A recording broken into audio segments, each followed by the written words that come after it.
Okay, calling the October meeting, Open Space and Habitat Commission to order. Roll call is Christina is not here and Ramiro is not here unless he shows up late. Yes. Moving on to approving the agenda, do we have a motion to approve? I'll motion to approve. I second. Any discussion on the agenda? Nope. All in favor, say aye. Aye. Opposed? Good, we have an agenda. Over to announcements, Tracy. So I have a couple. The first is,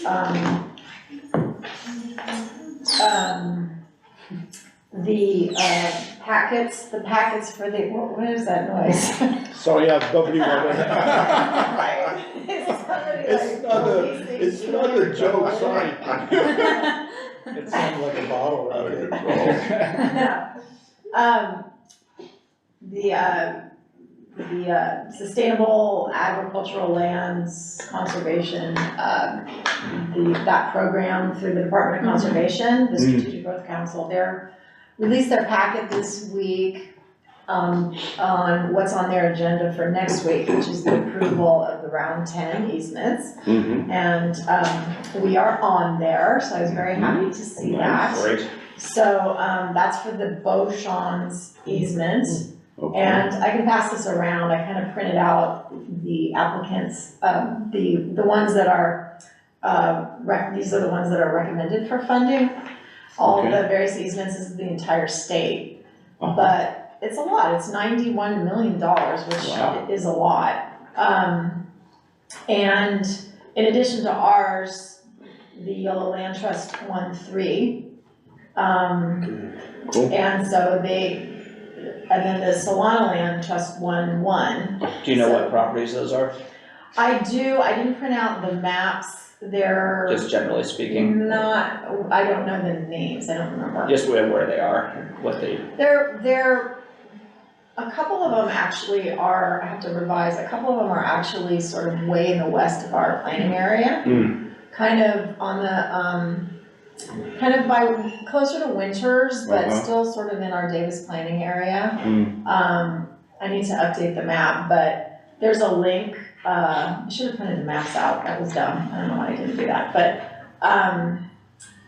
the Solana. Maybe you can just send that out as a I can PDF or send it out as a something. little, Afterwards. that'd be great. link. That'll be good. And like I said, some of them are gonna be. Who's here? Hello. There we go. Tracy one working down his target. Yeah, you'll have the little Ramiro came during brief announcement.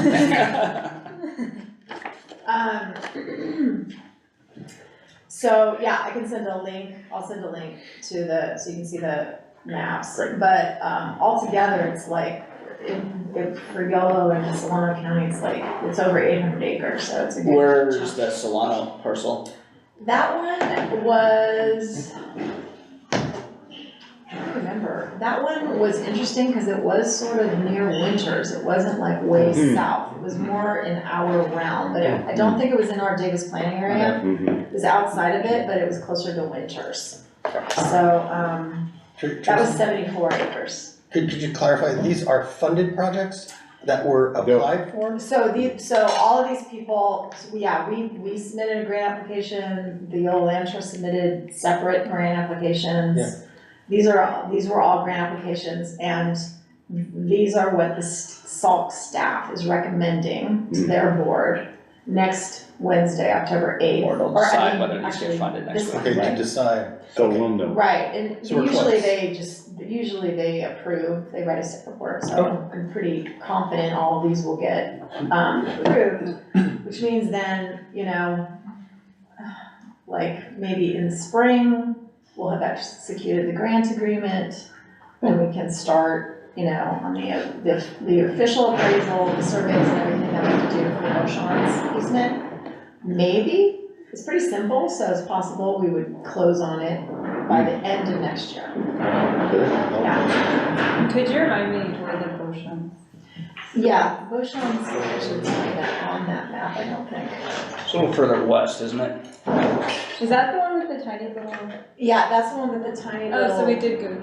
The tiny little, it's 79 acres on Dry Slough. Yeah, Next there's to- a little dry street and then. Yeah, you were out there that Yeah, day, that's right. okay, Yeah, the one that had the little cutout for the house. Okay. Yeah, Yeah. that one. And are these just acquisitions? Is it These are just all easements. money to acquire easement? And money to buy easements, yes, Yeah. yes. Well, actually, some of these, I don't know which ones, a couple of these, none of ours, none of the Solano Yolo ones. Some of the other ones are fee title acquisitions. But,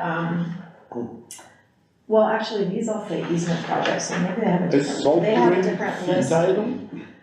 Some of them are fee title acquisitions, some of them are, so they do have a couple, it's not very, yes, well, yeah, there's not too many, there's one on this list, fee title acquisition. So, but anyway, that's actually, I think, a pretty good showing for Solano and Yolo. Yeah. So anyway, that was good, because, you know, these grant applications take a lot of work, so it's always nice. I'm sure we've all done grant applications, you know how much work it is, so it's nice when you get the grant. So anyway, that's one thing I wanted to mention.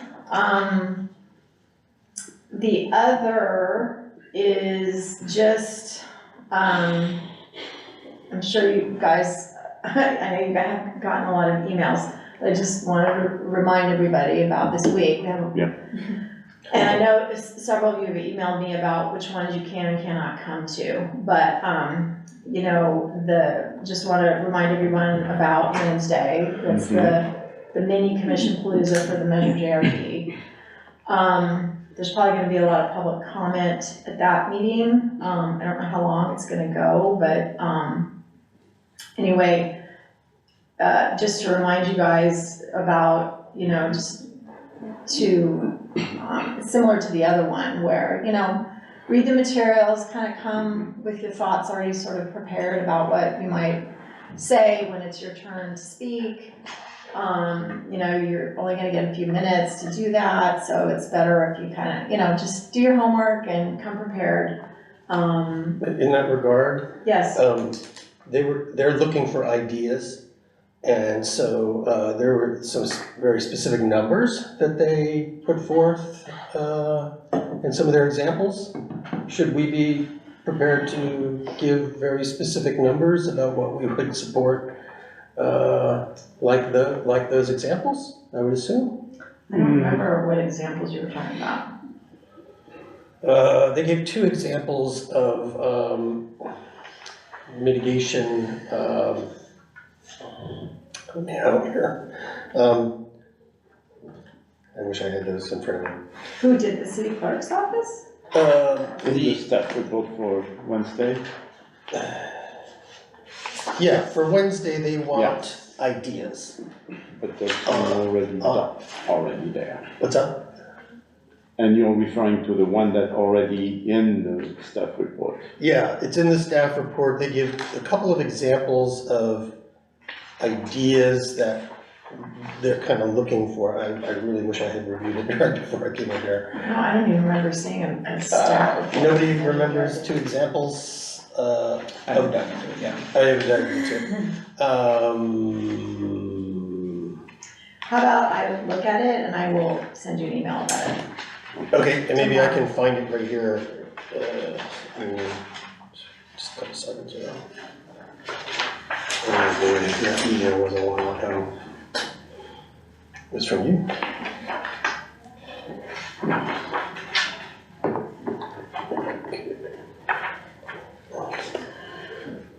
Here we go.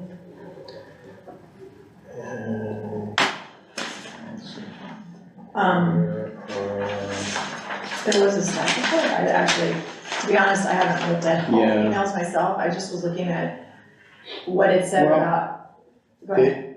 They have different possibilities. One of them is a certain amount of affordable housing, it would not have to go through. Oh, right. Another Oh, one, there it is, yeah. Yeah. 50% yeah, affordable so housing. another one is about climate, so, you know, about carbon neutrality. The It's- other one is community benefit, urban, yeah, so Yeah, there's that's several. it. So Yeah. it's the exemption Yes. Examples of exemption to. Examples of exemptions, they were using some pretty specific numbers. Oh, yeah, 20% moderate income, 10%. Yeah, like, Right. so, you know, I immediately thought in my head, well, at least 50%, you know, affordable housing would get my vote. And then, boom, that's the example. I'm thinking, So- oh, that's So I interesting. didn't agendize this, we can't talk about it Yeah, too all right. much. But you do However- want specific numbers. Well, what I would say is though, however, this is, I mean, it's one thing about, so this would be feedback that is, the commission, not that you have voted on everything and agreed Right. to everything, Yeah. but you would be commenting on things that are within the commission's purview, right? Now, if you, Steve Greco, as a resident of Davis, Yeah. have a particular comment that's really specific about a particular topic that's outside the commission's purview, you of course can submit that separately, right? So, So what is this? Is this asking us for exemption? I think Or you not. will get some guidance at the meeting, Uh, and there will be time to ask questions like that. Mm. So I think I would feel better if we let like the consultant or Sherry, one of the planners, answer that question for you, Mm. because again, I'm not exactly sure also what kind of feedback they want. And- So I would reserve that question for the night and just bring it up when they do their little intro and open it up for questions. I would ask that question. I'll just say to my fellow commission members, think of some specific numbers. And, you know, to Yeah. give them some sense of where we're coming from. Because it does talk about features, park features and things like that. So that's us. You know, what kind of features do we want to see? Do we want to see habitat? Do we want to see West Pond and North Pond again? When, you know. then True, we're- although it's really related to the Measure JRD vote and like what an amendment would be. Oh, that's true. It's Right. not about Yeah, that's a good project point. That's a good elements, it's about, it's right now, and it would probably be good if you guys, I didn't agendize this. Yeah. It would probably be good if you guys went and looked, it's in the municipal code, it's at the bottom, if you go into the zoning, or no, if you go into the muni code and you go to the bottom, it's like, it says, citizens' right to vote, blah, blah, blah, I forget what the ordinance exact wording is, you click on that, you can read it, you can go down and see what the exemptions are. Mhm. I don't know it off the top of my head, but right now, all that is exempt is like affordable housing projects that are, don't quote me, because it's something like this, where it's like less than 5 acres, or it's Yeah. some amount of Mhm. They units. give that a new thing. Right, now, that's what's in there now. Mm. And affordable housing is one thing Mm. that is gonna be looked at, the level of affordability. Should that little phrase be expanded to be more, or bigger, or whatever, right? Right. But there could be other exemptions. Okay. You know what I mean? It doesn't have to just focus on affordable housing Right. and what, that kind of thing that's in a project. There could potentially be other exemptions, right? So that's what you wanna think about. And Parks, for example, are exempt. parks are exempt, Yeah. yes. Well, like if the city wanted to build a park, right, off, you know, if the city wanted to do our say, I don't know, but, Sure, right, with that, right, so, anyway, just think about that, and again, though, I would kind of, you know, think of it, you know, within the commission's purview. Right. Okay? Okay. I think that's So all we should say affordable about it. housing It's would not not agendized. be, Yeah, let's move I on. think we shouldn't talk would too much not more be about in it. the purview. And then the 9th, I know Christina probably can't go because of her, anyway, Christina won't be able to go, but the 9th is a training for chairs and vice chairs. I know most people said they can't go, I know Patrick, you said you would go, but, you know, if any of you are considering being a future chair or vice chair, it would be great to come. I understand this is a lot of meetings in 1 week, but, if you can, great. But Patrick, I know you're coming and yeah, you kinda have to come. And where is it? I don't have information on it. Oh, And you might have sent it, but I don't have anything on my calendar besides a hold for that time. well, it should have come from the clerk, but I Okay. will look. I must have missed it then if I got something. Okay, I will look too and see if okay, and then Is that gonna finally, be here, do you know? well, it's probably gonna be somewhere, it's probably gonna be Yeah, in there, right there. yes. And like, it's probably gonna be like 6 or something, 6:30 or something here. Then the only other quick thing I wanted to mention was, the city council subcommittee for the general plan committee has been, asked for by the city council. Thank you for the applications that came in. I submitted them all. Anyway, they're still being looked at by the city council subcommittee, and my understanding is the city council is gonna take an action to select the individuals from each of the commissions to be on the committee on October 21st. So, a couple days before that, or whatever, the Friday before that, they'll post the agenda and we can we'll see who's on it. That's all I have. Alright. Okay. Thanks, Tracy. Other commissioners, any announcements before we dive into the rest of the agenda? Okay, then why don't we move to public comment? Got a couple of members of the public here, and topics not on the agenda tonight. Okay. Let's move on to the consent calendar then, which as usual is the minutes from our previous meeting. Do we have a motion to approve? I move to approve the minutes from last time. Any seconds? Second. Any discussion on those at all? All in favor, say aye. Aye. Opposed? Okay, thank you. And so now we will move over to the first main regular item about the Kestrel program. John, again, thank you for coming in and taking time tonight to lead us through this. It's something that I didn't know was happening, so this is exciting to see. Surprise. So, yeah, I apologize for that, and, I have a bad habit of kind of moving forward with things without bringing everybody else up to speed, including my boss and the director of public works and that sort of stuff, so. John, do you know everyone here? Everyone know John? Most, I don't believe I've met Sarah. You wanna just introduce yourself? Mary, you look familiar, maybe on the last one, but I know. You wanna just introduce yourself real quick, who you Oh, are? yeah, John McNerney, so I'm the city's ecological resources, what am I? Ecological Resource Program Manager now. Used to be the staff wildlife biologist, I still am, I still run the urban wildlife program. I'm also managing the integrated pest management program, which I don't think any of that crosses the purview of this sometimes, maybe when it comes into open space management. But that's what I do. I've been with the city for 24 years now, running the program, urban wildlife program, working with Tracy and Chris quite frequently on the open space programs specific to site management for the benefit of habitat. And then the other, 95% of my job is putting out fires around town and defending resources, protecting the resources from, as much as possible from development. And so that's been kind of my push. There are every now and again pet projects, for example, the barn owl nest box program, which has been in Davis for quite a long time. That one we've kind of operated in the guise of integrated pest management because having natural predators in the landscape, certainly the urban landscape, can help to naturally control potential pest species like gophers and rats and some degree squirrels.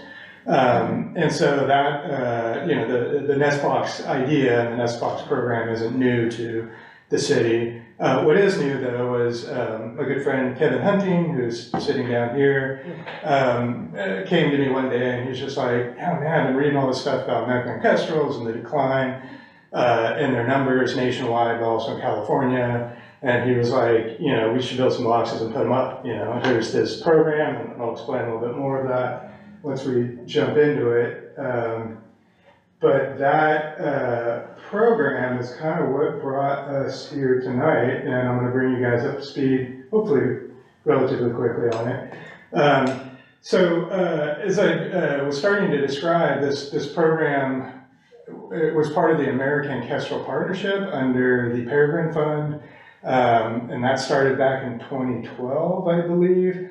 and ran for, well, through the Peregrine Fund up until 2023. And then the keys got handed over, and I'll explain that a little bit more, to the Cornell lab. What Kevin and I were aiming to do is just be part of that community, to set up boxes, leverage our open space holdings, which offer suitable foraging habitat, but largely lack available nesting habitat. And when I say that, it's because that's not gonna work for me. Oh, it is, great. Sorry, technical issues, all my own. All right, we'll just jump into it. So basically, what are we talking about? We're talking about the American kestrel, and this is the North America's smallest falcon. These guys are about the size of like a mourning dove, if you've seen those out driving around. Roughly the same size, but they're a bird of prey. So they are really small, pretty identifiable. They're very attractive in their colors. You can see kind of a rusty color with some spotting. Males have that blue-gray kind of wing, but they have those black, I think pretty typical of most falcons, those black facial markings which really stand out. But on a dark and foggy morning, it could very much look like a mourning dove sitting up there. But one of the dead giveaways is when they're out, when they jump off and start flying, the flight patterns are considerably different. Let's see if I can get this work. Good. So these are a diurnal bird of prey. They are a sit and wait type predator, so you'll see them perched on top of something, looking out, waiting for a small rodent, an insect, or a bird to come out of the bushes. Then they'll glide down and get them. Sometimes you do see them doing hovering, kind of like a kite would. Just that's their perch. They're sitting and waiting, watching something down there, to which they'll drop down and hopefully collect an item. Open fields. So these are specialists of hedgerows, agricultural fields, meadows, grasslands, anywhere where these small critters are going to be, where there is available perch sites where they can sit there and observe. They're a secondary cavity nester, so this now is tying back into the nest box program. So they do use the cavities of other animals or natural cavities in like rocky crevices, wood piles, other things like that. They are adapting to human-made cavities, so this could be homes, even roof tiles. I believe there was a recent nest up near the city of Woodland, or in the city of Woodland, that the pair had made a nest up in the roof tiles of the home. But they're very keen on nest box, so they use them readily. And there's an example of one right up there. How big are they, the boxes? So the box, that's an excellent question. I should have brought one in, but they're roughly 8 by 10 by 20 feet, or inches tall. They're massive. So they're roughly this size. They're not very big, but they're larger than you might see like a bluebird box. Yeah, right here. Yeah. But not as big as an owl box. Not quite as big. Although screech owls are known to utilize kestrel boxes. Okay. So why are we here? Why are we doing this? What's the interest? Well, as I mentioned before, kestrel, their numbers are in decline. Certainly in California, as well as most of North America. The map on the right there, or sorry, on the left, is showing kind of reduction over a multi-year period from 1966 to 2019, using data from the USGS breeding bird surveys.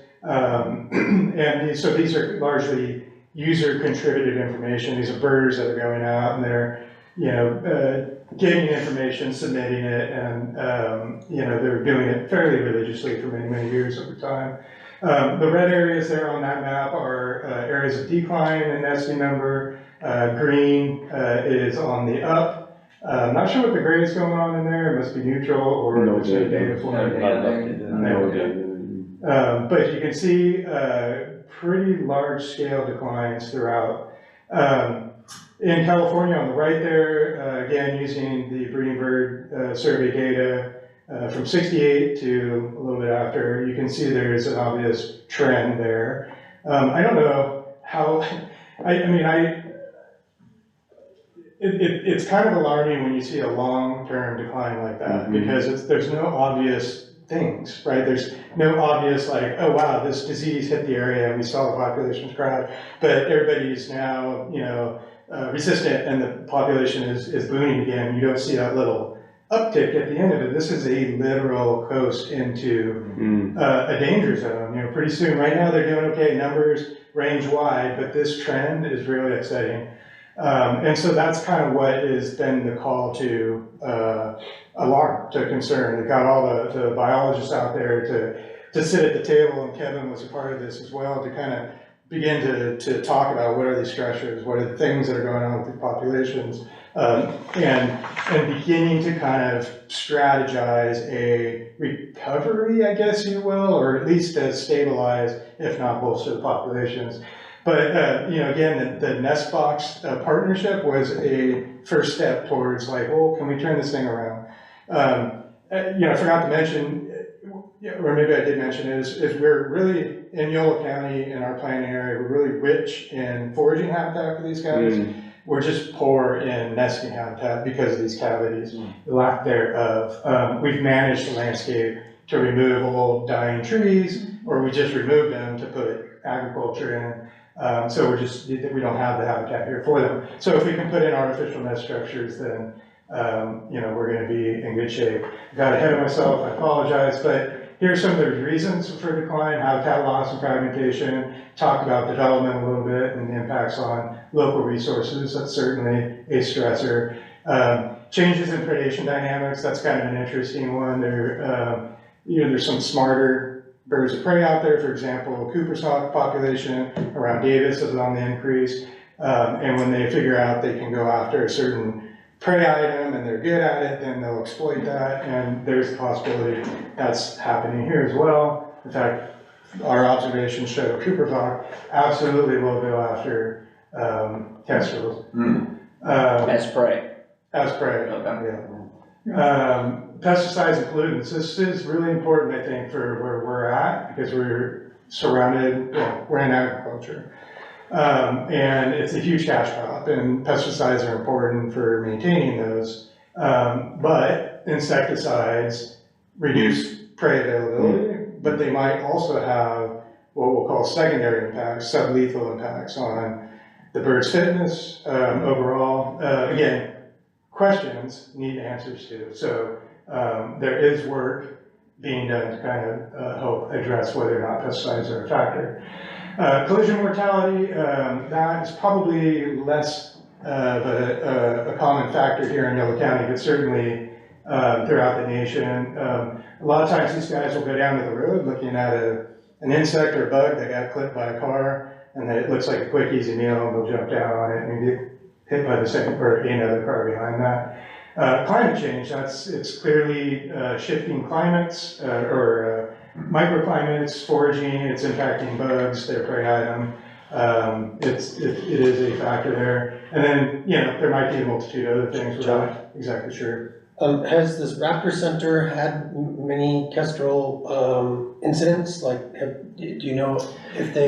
That's an interesting question. And maybe they might have some data on that. on pesticide stuff if they do autopsies. I know the bigger birds, they get a lot of red-tailed owls and red-tailed hawks that come in, but I'm not sure about kestrels. Yeah, that'd be interesting to check in with them. Yeah. No, that's a really interesting call. So again, Nestbox, why are we doing it? Well, locally, we're interested in trying to bolster the numbers here, doing what we can in our own backyard, leveraging the open space lands for this. Also to inform local and regional, but also nationwide management efforts. Collecting data on all of the above, habitat use, stressors, status of the individuals, feeding it all back into this effort to try to learn more for conservation. Habitat enhancement, of course, if we're lacking cavities on our properties, we should be putting cavities out there. And then education, they're a great resource, get kids involved, students over at the universities, even birders, just, our residents who like to get out and look at these things, they're wondering where the kestrels are, so we can get them involved. So I mentioned a little bit about that, the history, the Peregrine Fund, that was 2012 to 2023. They handed the keys over to the Cornell Lab, who's now collecting that data under the Nest Watch program. Nationwide, there are or at least in California, hundreds of Nest boxes have been deployed, and then throughout the continent, thousands of them. Those green things kind of show all the various sites, partners, if you will, who have boxes up. Clearly at this scale, you can't really see what's going on, but some partners, for example, right there in the center, 33 boxes that they're monitoring and contributing data, or I'm guessing they're contributing data. So Davis, what are we doing? Well, we started this in 2023. Again, for those reasons, we initially started with 11 boxes. Kevin and I built most of those boxes. We bought a couple, and then we found this wonderful Davis resident who had a lot of time and extra wood on his hands, and he built the 7 boxes, which are now up as well. So volunteer effort. Now there's 26-ish that we're monitoring. 9 of those are sitting on our open space lands, but also it's a blend, public work lands as well, both fee title and easements. There's one of them that we have an easement on. We're working through the Yola Land Trust to gain owner permission to go out and work with those boxes. We also are working with the City of Woodland, trying to get them interested in it. We've donated 1 box to their park, the Woodland Regional Park up there. It's a really great site, and in fact, we've seen just this year some indicator of nesting there, so fingers crossed they will go and start nesting there next year. It would be awesome. Quick question, John. Yeah. I was thinking about this earlier today when I was reading about this in the staff report. Probably within town, it doesn't make sense to deploy, it's too many trees, they want the open space that is kind of outside town, is that correct? Yeah, we rarely see them in town, at best, maybe on the transition, like an ag buffer or something, but you're not gonna see them in town. Yeah. Too many things wanna eat them here. Yeah. Well, plus, it's harder for them to forage. Yeah, I was just thinking, a lot of people like putting up owl boxes through town, but it's not gonna make sense to try to do that with kestrel boxes. Not in town. Yeah. Outside though. Right, Yeah. yeah. And then, more recently, actually last year, we adopted 15 additional boxes. We thought we didn't have enough to monitor, and then all of a sudden we got more. But these are out on UCD property, out on the riparian reserve, and out on some private ranches over on the far east side, Turkovich and Button ranches. And those actually were a student researcher's project. They finished their research, went on to do bigger and better things, left all the boxes out there, and they've just been sitting there, no one maintaining them. So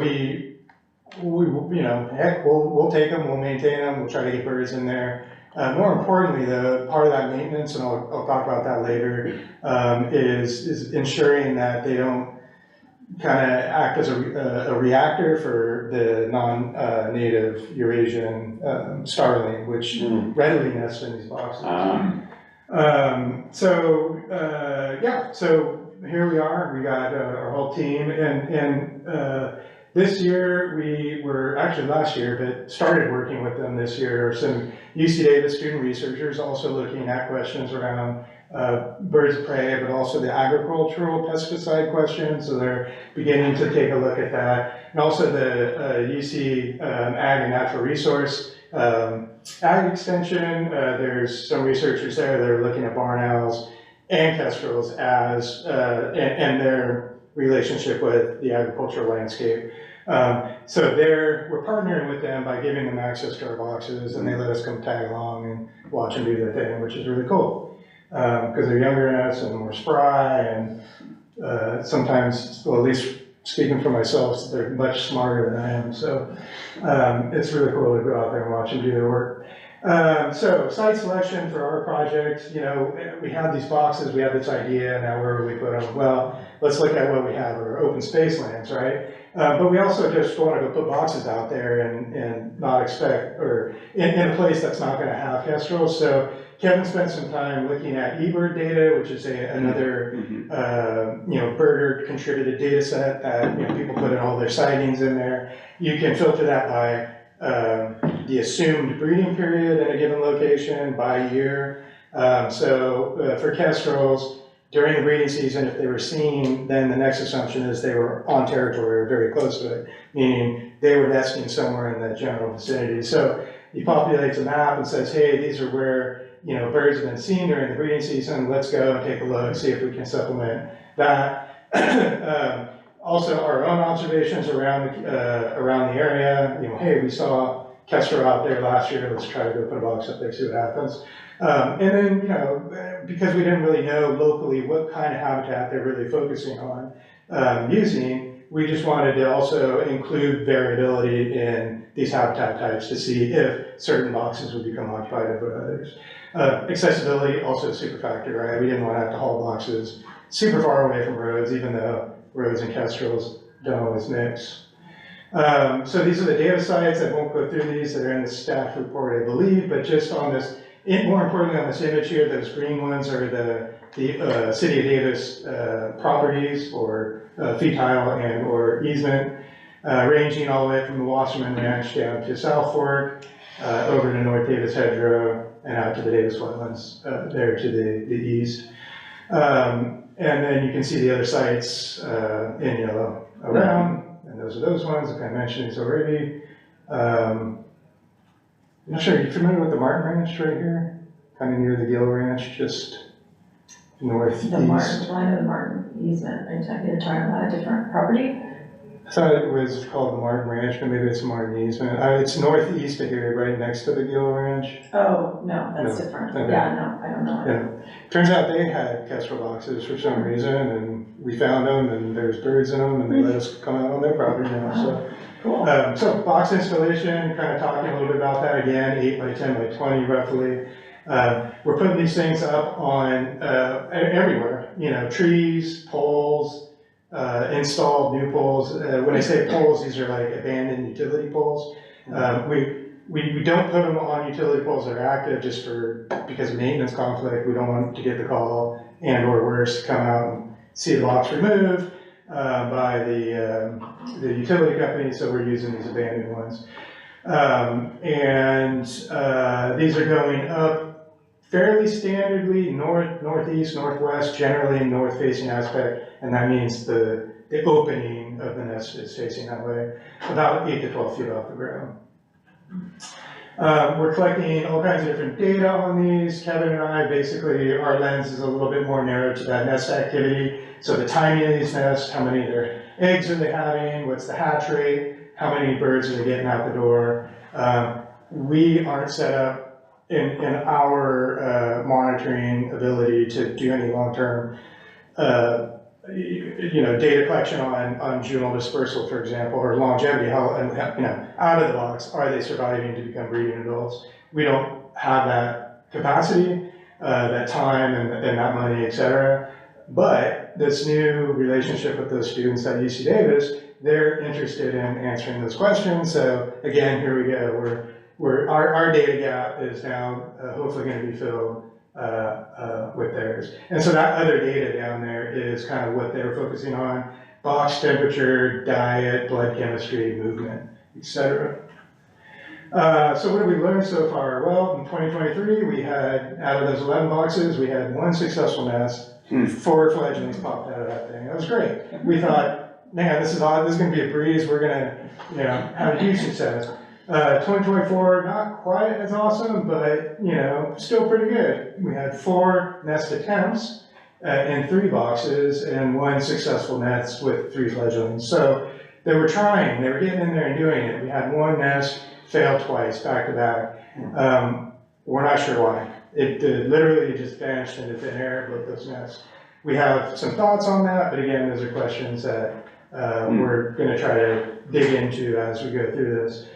This year, much more successful, 5 nest attempts at 5 boxes, and 3 successful nests with 10 fledglings. So far, I don't think we quite got the data fully ironed out. So, but each year you can see so far it's getting better and better, and that's good. So we're hopeful as it continues, we'll see more and more kestrels in the landscape. Site selection, we're learning a little bit about that too. Out of all the boxes we put up, definitely open areas are important. Guess that wasn't shocking. Pole mount preference, so they don't want to nest on the ones on the tree so far. And in fact, the ones that we adopted had been out there several years prior to us, and most of those were tree mounted and no activity in there. So they're really digging these freestanding remote poles, but perches nearby apparently are important to them. There is one outlier that we just had this year, was attached to a tree, overlooking an orchard, and I don't know what the aspect was, but it didn't really fit this mold, so, again, that's gonna be something we're gonna pay attention to, as we collect more data on this. Movement, now this is where our collaborators are coming in to play, using GPS tags. This year they tagged, but these are 2 boxes that Kevin and I had put up. This one up here is at the old Davis landfill site. You can see the solar facility. This is pole line over here, 1 and 2. This one here is at the Maze Curve, and then the Maze Spur, here's Maze 20. So this is the Maze 20 property. What you're seeing here is the female of that box, and her foraging or daily movements. And you can see there's a pretty significant trend, at least with that Maze Curve one. So they're nesting on the edge of town, and they're going way out over the landfill out into rice, apparently. And very, very clearly, this line up here, which you haven't seen this yet. This is, have you seen this? This one, This one? Yeah. Okay. What's the line? We haven't really talked about that, Okay. like what's going on. But anyway, so this line right at the top here is fascinating because she's spending a bunch of time just almost in a linear space right there, which makes you wonder what's going on, what's happening at that site. So, now we're gonna have to chase down Conway Ranch, see if we can get out there and see what's going on. Why is she going out there? You have a sense what that line is, a ditch or a fence No, it's a line? line. It might be, I think they were suggesting it's a power line. A power line, Yeah. okay. so it's perching. There's something around that, it's up on a berm, power line for some reason, that's, But those, and no farther, what would that be, east than that? It's kind of bizarre, there must be Yeah, a really great resource right there for Yeah. them not to go any further than that. Maybe a lot of mice. yeah. Yeah, But you can see the distance, right? So that's Yeah. easily between point A and point B, they're talking about almost 2 miles, maybe about 2.5. Versus this overland, the old landfill site, which has this really diverse mosaic of habitat types in there. And she's bouncing all around, not really going very far. So she's burning less energy to find the food that she needs than this other one, right? So again, the contrast there is something that we're gonna really wanna take a look at. That's what that land use planning element, right? Can we figure out how to make these areas that we have set aside for them or for habitat better for these types of birds? So anyway, interesting stuff that's coming out.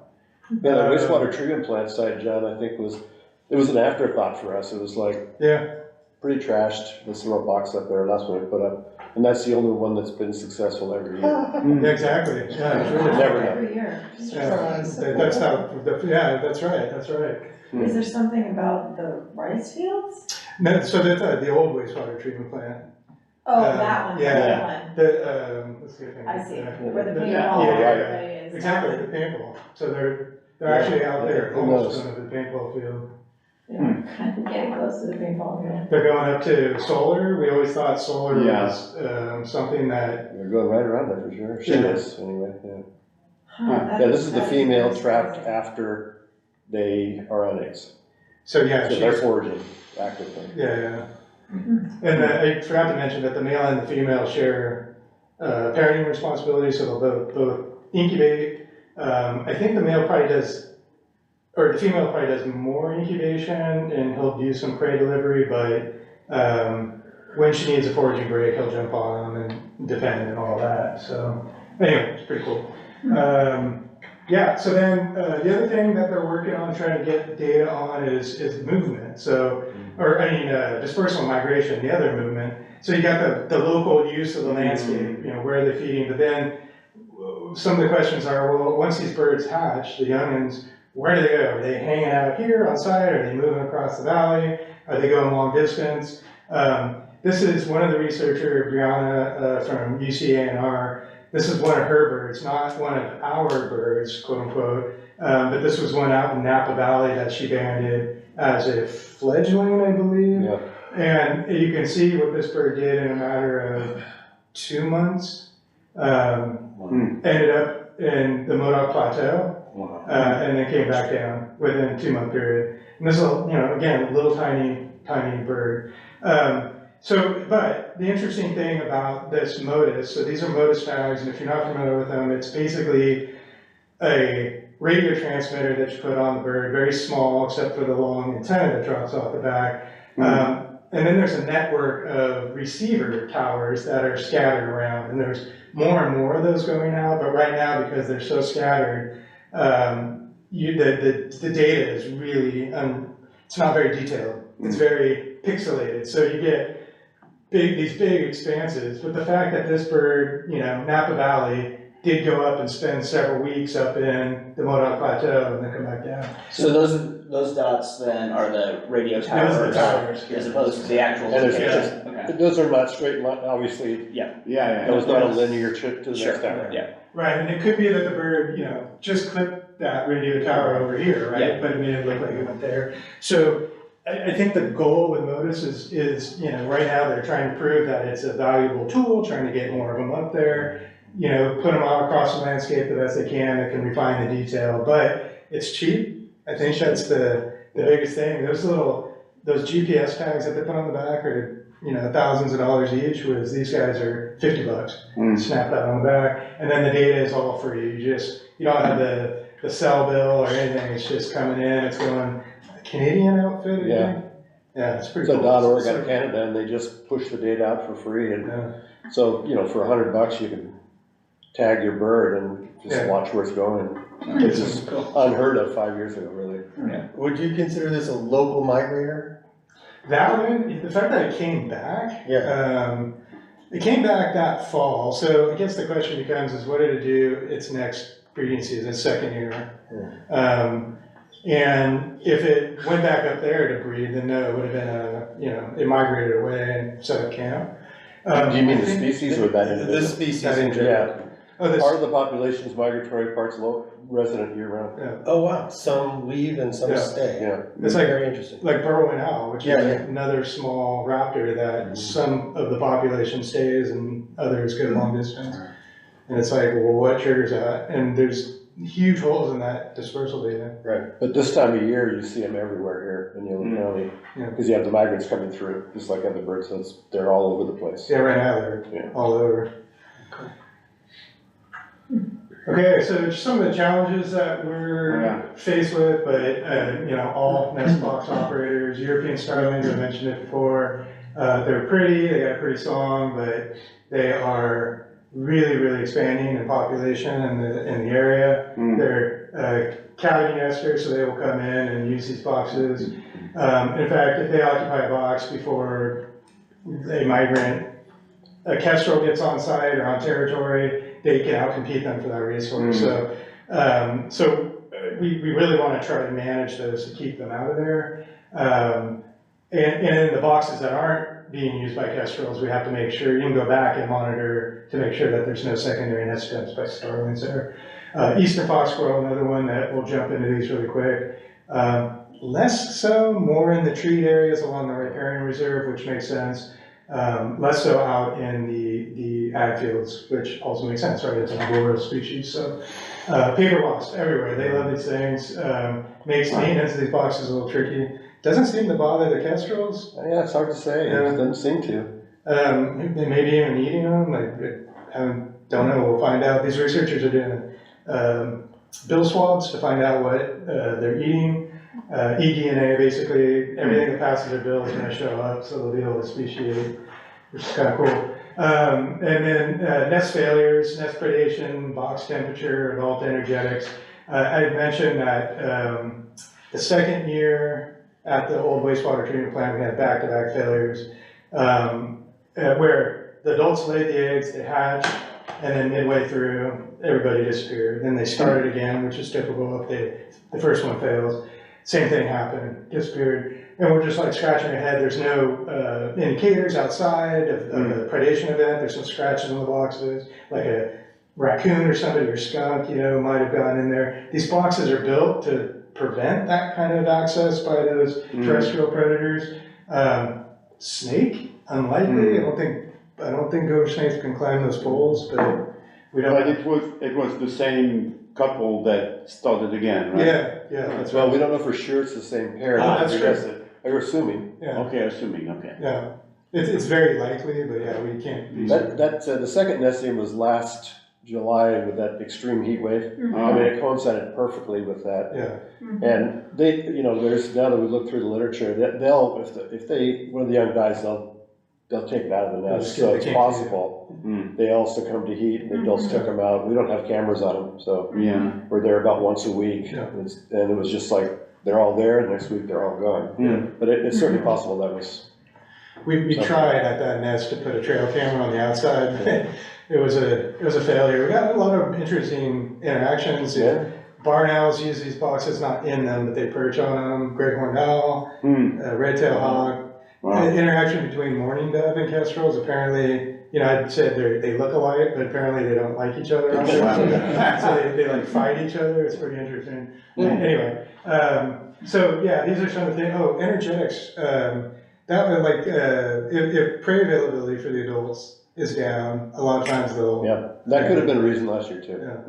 Yeah. But the heat wave could have driven that as well. Could have killed off something. Our collaborators, nest box in Napa and Solano, same thing. Yeah. During that July period, they lost them all, so it's pretty suspicious that. Yeah.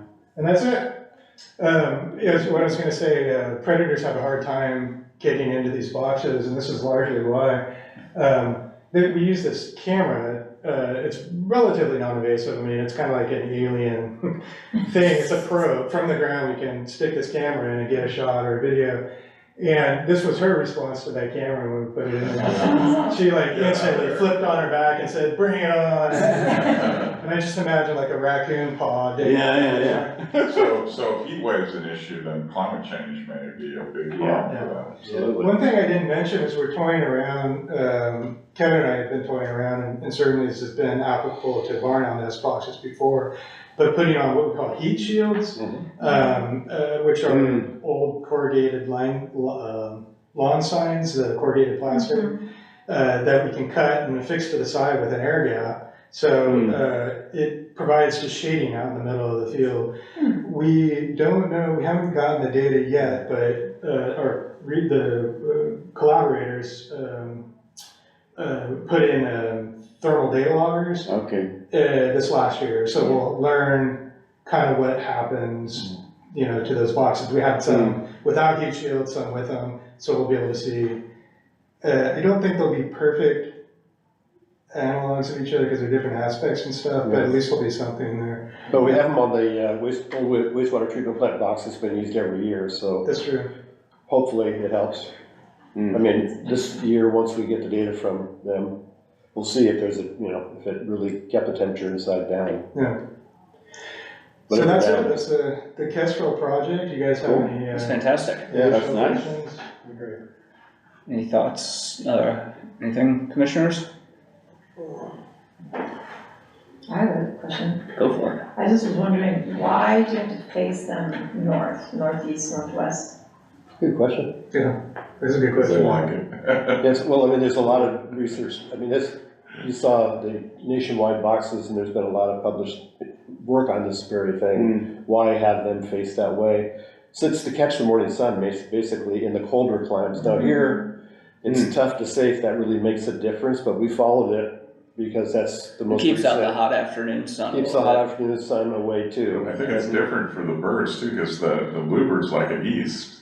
Right. Yeah, it's hard to say. I mean, not all ours are facing that way, and it's, It could be standardization in Yeah. data too, like if our, you build it the same, the data coming in Yeah. means a little more, but. that one that we had, the eucalyptus tree, was pretty much east, Yeah. slightly southeast, actually. But the others are more north than, I don't know, that's what the lit said, and we went by it. Yeah, why not? It's an experiment in the waiting on that for sure, for California. I don't know if anybody knows that here. I know with the barn owl boxes, when I put them up, the common sense has been east or west, out of prevailing weather. So in the winter, we get the storms largely coming down. Well, that's not true. They blow up from the south. Oh, and then we get I don't know. Anyway, the wind is predominantly north-south, and so it can change. And I think the idea is to keep the weather out of the opening and against the side of the box. And for barn owls, maybe that makes more sense. But yeah. And how do you, when you, are monitoring these boxes, what are the signs that tell you that like a starling is in there? How do you know it's a starling? Well, I mean, usually you can tell because there's the kestrels don't make their own nests. They don't bring nest material in there. So if you see little sticks or straw poking out of the box crevices, that's almost, it's either a squirrel or something else.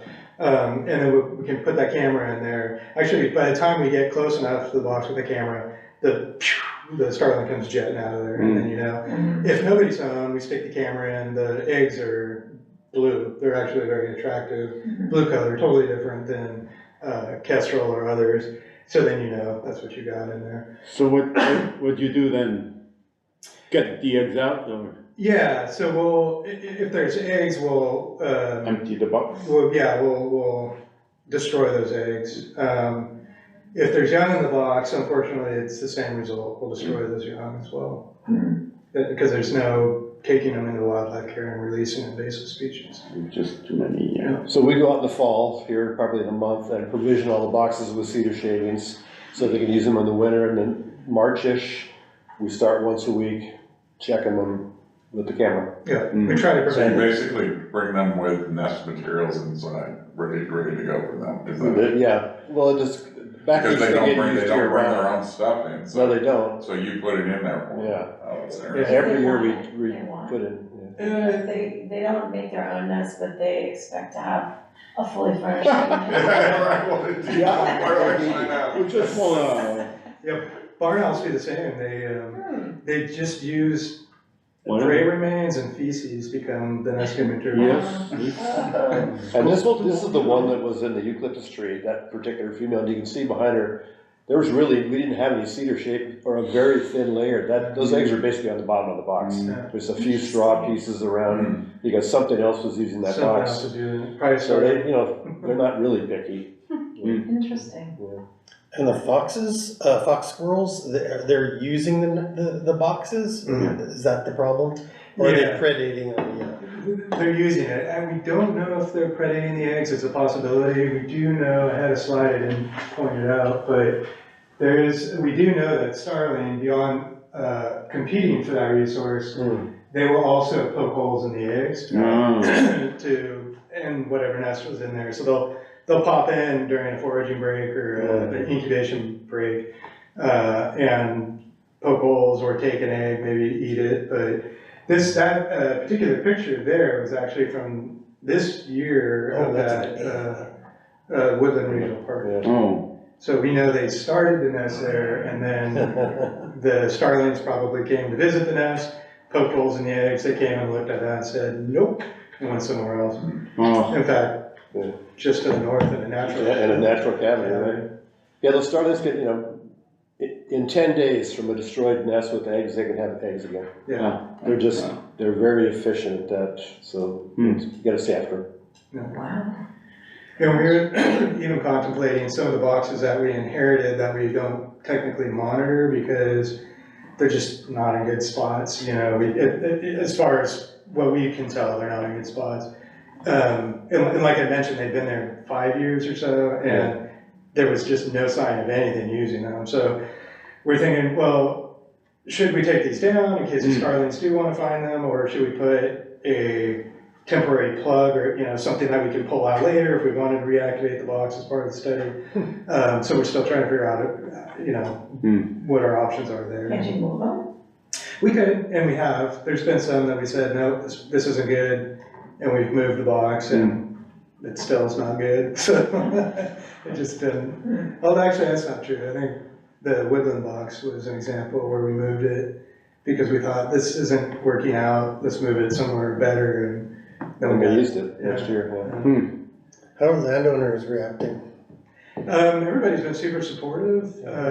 In fact, the Martin property, when we reached out to them, they're like, yeah, we don't know who put those boxes Yeah, in. they look like they're 10 years old, Yeah. at least, I don't know where they came from. Yeah, We well, were just driving by and there's something, yeah, we were driving we were by using them. and took the camera and put it in there, and a kestrel came shooting out of there. And then the camera was like inches away from the eggs. And this is they were like a 20-inch deep box. Oh, And I'm like, what's going on with that? So after the breeding season, we went in to replace the box because we figured it was Yeah. so full of debris. It was an inch from the bottom of the hole, Oh my like God. with that feces and prairie dogs. okay. So successful box, many years of use. Not picky bird. Impressive. But to answer the question about, they were super excited to know that people were interested in these boxes, thought they were full of kestrels. Great. The landowner at Wasserman, Mr. Wasserman,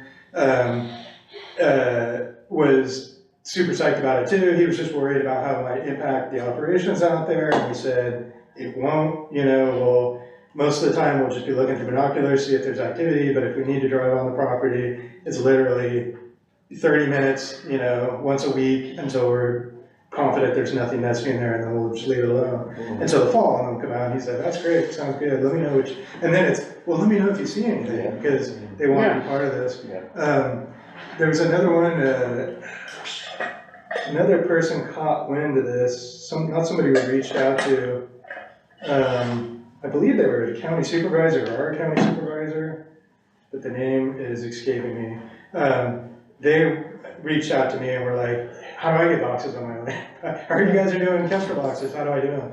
And so we provide them with the nest box schematic. You can build a couple of these, go plop them up, and you're gonna have kestrels, so That's encouraging. hopefully. Are there additional places, especially on open space property, that you wanna put more boxes? Probably, I think at this time though, we're gonna just see how the other boxes that we have out there do, and if, after a couple of years of non-use, we might shift them around, and then we'll start Are looking. there any out at Grasslands Park?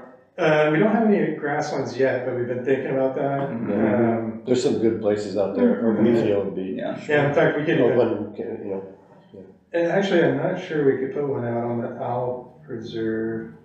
I was thinking we could, but I think it's very specific to that use. I need to take a look at that, maybe, I don't see why there would be a conflict. But they have to be significantly outside the city, otherwise if it's too close to the city, they're not gonna come. Well, that's not necessarily true. I mean, you saw that, there's two that we have occupied right on the edge of town. Landfills, so. Yeah, but the don't- base curve one. But obviously, it seems like they don't forage in the city, that's No. not the, You won't see them foraging here, Yeah. and we don't see them nest in here. There might be that one-off, if it's a very tall, like, palm or something, and there's not a lot of nesting resources, you might see them come in, but then fly out to forage and then come back in. But I haven't seen or documented that in the city of Davis, so I don't think it happens here. Do they have a distinctive sound? Like, would we hear one if we were, like let's say you're walking on the Wilder side buffer? Yeah. Would you hear it? They do, it's like a falcon sound though, so I mean, you'd hear it and go, it sounds like a falcon. Maybe a small falcon, maybe a kestrel, Yeah, pull it up right now. Cornell heard that. Yeah. But it's like a really high pitched, that didn't do it any justice. It's higher pitched than that. small birds.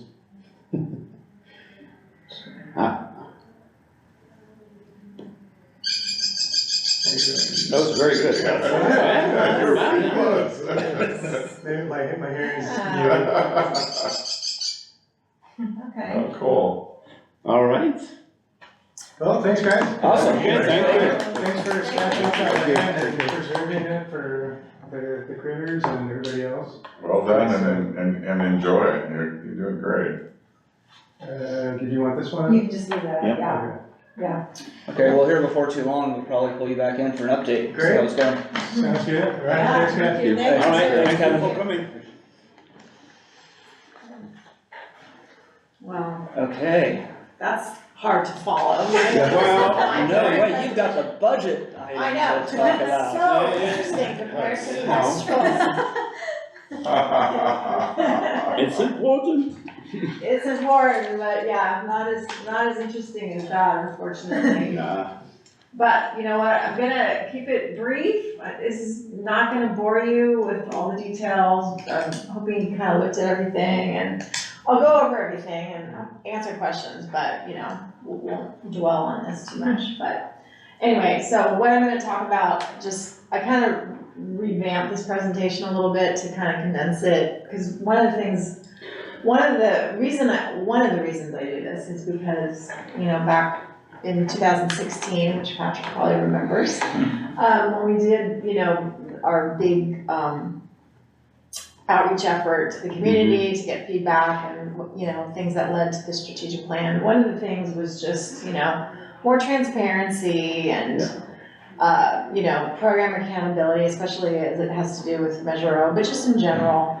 And so since then, you know, one of the things I've tried to do is, which has been harder than I thought, was to sort of, you know, from all the various things that are in the gigantic city budget, you know, take those pieces out and try to put it together into the open space program budget. So it's clear to everybody, you know, what the revenues are and the expenses are. So anyway, that's one of the reasons why we do this. Sure. So, so anyway, so we're just gonna do, if you want a chair, you can pull up one of those, grab that chair there. Or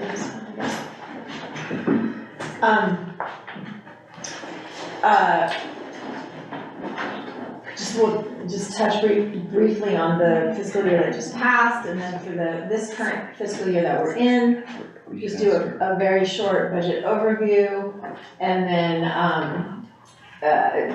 show a little bit more detail about the revenues and expenses, and then I have some goals in there. I guess what I was gonna say is one of the reasons I do this also is for the commission, but also I post this on the website in case anybody ever wants to, you know, the community wants, you know, more details. So that's why there's a lot of detail about, you know, what we accomplished in the last year and then the goals, but it's all familiar to the commissioners because we talk about it all the time, but not so much for the general community. That's why I put it in here and try to summarize it and then post it. And then I can briefly go over the fund balances that are related to open space, and then I update the Measure O spreadsheet that we started back in 2016, and then I update that every year. So last fiscal year, again, I won't go through all of these, they're in the packet, you can look at them. They're to, again, kind of more for the community if they wanna call up. They're organized by our 6 kind of general subject areas: the acquisitions, habitat restoration and enhancement, land and resource management, the program and financial accountability, public access and recreation, and then the public engagement and partnerships. Did anybody have any questions about any of those that you saw? Okay, they're all things that you guys are very well familiar with.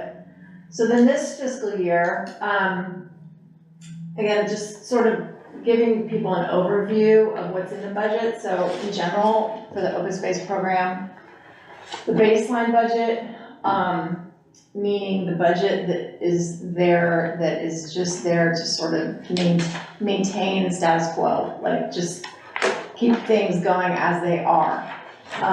It's about $575,000 a year. That's needed to just maintain the open space areas, and that's just including the staff and you know, we all share in the citywide overhead, all programs, and then just the regular operations and maintenance. So that's just the general sort of baseline. Then, if you think about like then that's the baseline, and then with additions to the baseline that we think about every year are things that I have them in kind of two categories. They're sort of the ongoing capital improvement projects that Chris does. They're not kind of just maintaining, they're enhancements. They're either like replacing things that have died, they're trying to, you know, or reestablish a particular native species or whatever, or do an invasive species control effort, which happens a lot. Those are kind of things that he does ongoing that are more labor intensive. And then, or we might have one-time capital improvement projects that, you know, are either like the Beauchamps, like a land easement or a conservation easement or a fee title acquisition, maybe some kind of really special maintenance project or capital improvement project, like maybe the hedgerows or something like that, right? Those are sort of one-time things that aren't ongoing every year. They're more like, okay, we do this once and then we're done. So those are kind of things that are on top of the baseline.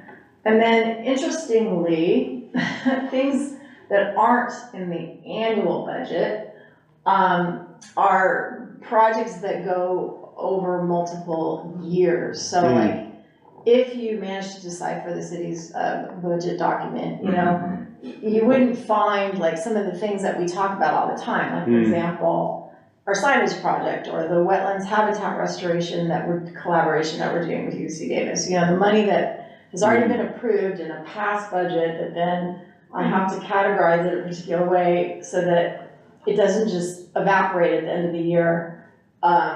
You know, that it sort of gets set aside over here, it's sort of off the budget and it rolls.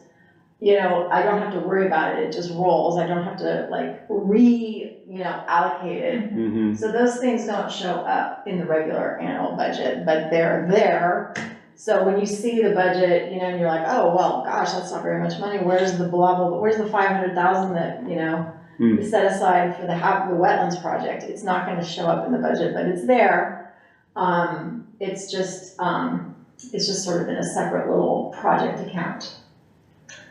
So that's just, this is over many years of trying to figure out a budget. I finally learned these things from our finance department. So then, for the open space program, sort of the main revenue sources that we have are obviously Measure O, the parcel tax. You know, that's about 20, if you live in Davis and you own a typical single family home, you pay about $24 a year into that, that's a tax into that fund. Currently it's covering more than half of the program's budget, so it's kind of a critical revenue source. And it will be up for renewal in 2030, which we know is just around the corner. So that's a biggie. Another biggie revenue source, not so much of a biggie, but I mean, it's a biggie for the entire city, is the general fund. I try as much as possible not to rely on that because that is the most sensitive fund to economic conditions. It's also the fund that is the most, what's the word? Sought after or impacted. Like it's completely overcommitted, basically. The general fund is basically what the city gets, its share of, you know, we don't get all the property taxes, we get a fraction of property taxes, sales taxes, and other taxes, and like I said, it's overcommitted and fluctuates with the economy, as we all know. Another revenue source we have now, which we didn't really, agricultural lease revenue from Prop 70 parcels. The Prop 70 parcels are all the parcels that are along the South Fork Preserve that the city bought back in the 90s with Proposition 70 funds, which was a big bond measure.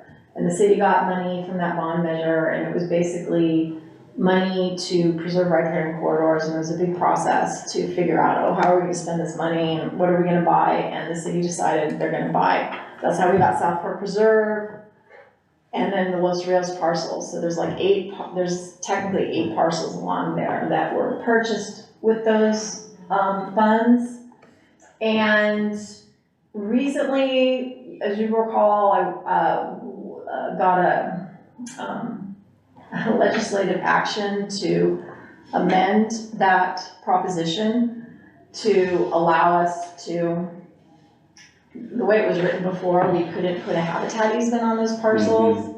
And we also couldn't, potentially participate in this carbon capture project that haven't heard much about lately, but it basically didn't allow us to do those two things. So we got this action, but in the process of getting that legislation, the state sort of made it clear, hey, look, any revenues that you're generating from those parcels, you have to use for open space.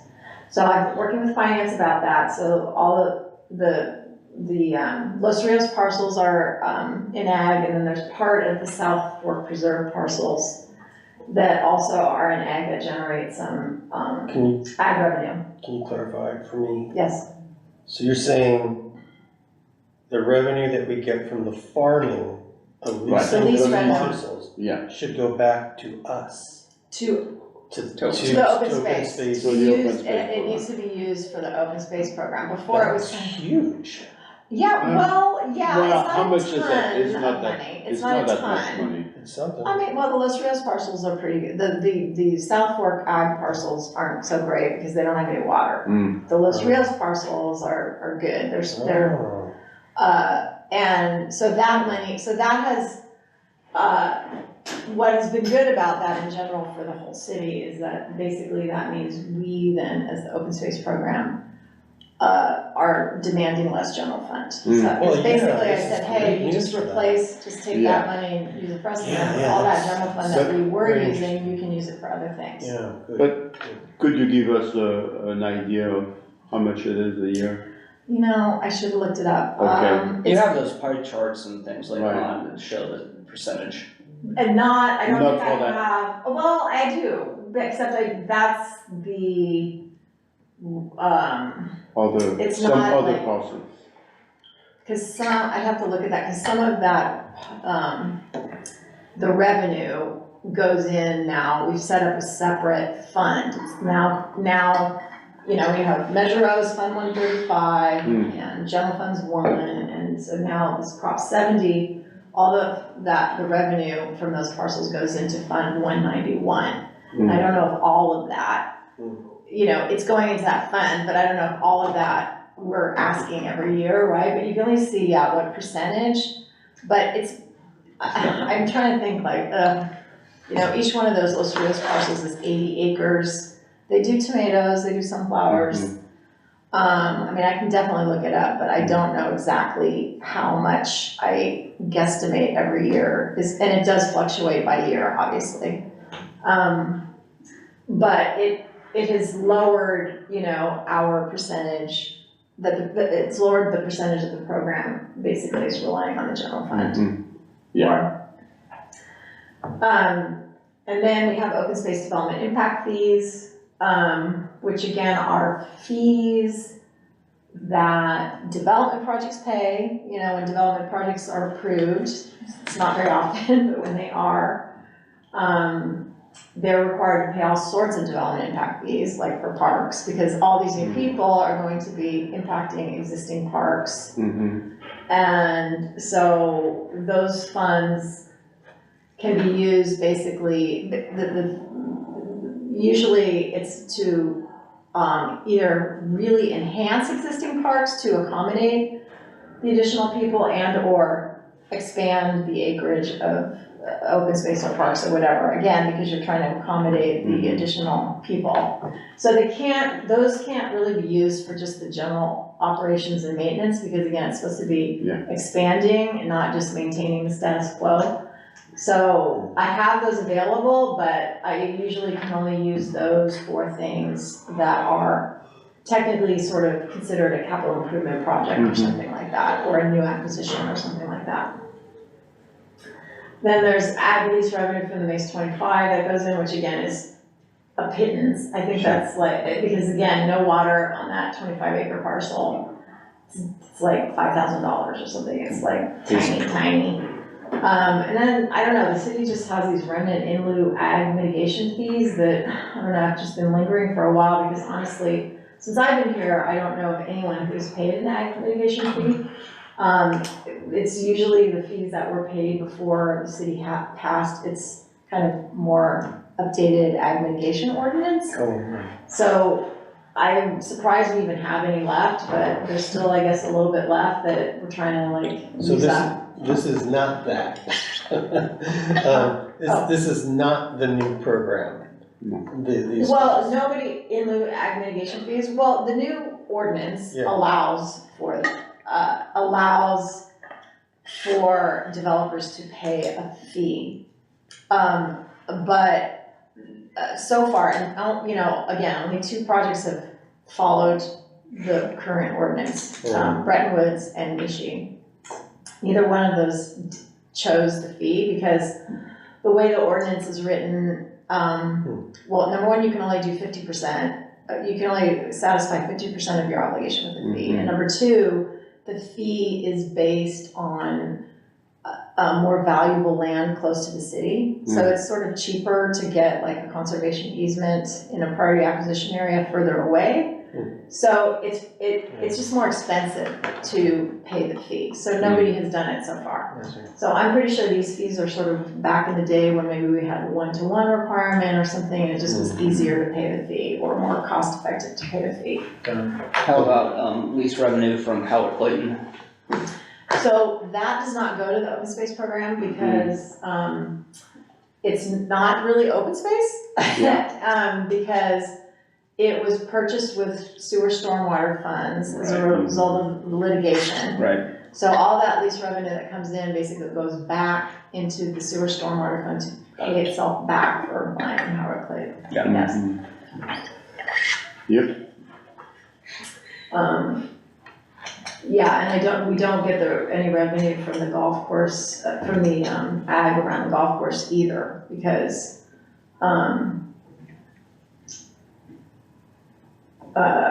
because again, that's not technically open space. It was purchased with community enhancement funds. It had no connection to the open space program. All right, so then, here's just sort of, now that you know, sort of the different, this is sort of just for this fiscal year, kind of how it breaks down in terms of what monies we're using. And so you can see Measure O is the lion's share of what we're using, 65% from Measure O. The Prop 70 parcels is 13%, and then, so that now the general fund is down to 14%, which in I was my mind really surprised to see that low is number. low. Yeah. That is low. That's the lowest it's been since at least I've been here. It's good. Which I feel is good, because again, the more reliant this program is on the general fund, the more precarious it is. So, you know, it really helps obviously to have Measure O. But it also helps to have these ag lease revenues. You know, they're not insignificant, they're not huge, but they still are helping to lower our reliance on the general fund. My only worry on reducing the general fund contribution is that it can be seen as Measure O is just replacing general fund obligations to the open space program, which I don't think was the intention of passing Measure O. I think it was supposed to be an additional revenue source, not a replacement. Yes, yeah, that's true, yes. Is there some kind of set obligation that the general fund is supposed to? No, Well, no, I mean, it really is, I mean, every year the city council it's, makes its decisions about what the priority is, where the general fund is gonna be. and there's so much demand, so. And there's so much demand. It's a little harder right now to make that argument because, you know, as you saw, there's like $7 million in the Measure O fund. So And Measure so- O is not, I'm sorry, I didn't mean to interrupt. That's okay, no, go I ahead. was just saying, so Measure O is not reapproved, the open space program is in deep trouble. Well, if Measure O is not reapproved, yes. I mean, the open space program would have to scale back quite a bit. I Yes. think politically, in terms of the vote in 30, if we're using less and less general fund, that's gonna be an advantage to us. Yeah. They're saying, look, Measure O is really effective. It keeps our program going, and we're hardly relying on the general fund at all. So, I mean, it's a double-edged sword. There's but that. On the other hand, if we have like a big cushion that's still there, That doesn't people look good either. say, you know. So we why, gotta- why take on? Yeah, So- exactly. So there's, you know, there's all kinds of ways of looking at it. Mhm. Yeah, I mean, I always want, I mean, this is pretty low, 14%, but I agree that, you know, I do want the general fund to make a contribution, because also a lot of things that Chris does, and even a lot of things that I do, honestly, you know, overlap with a lot of other programs Mhm. and are, I think benefit beyond kind of just the open space arena, you know what I mean?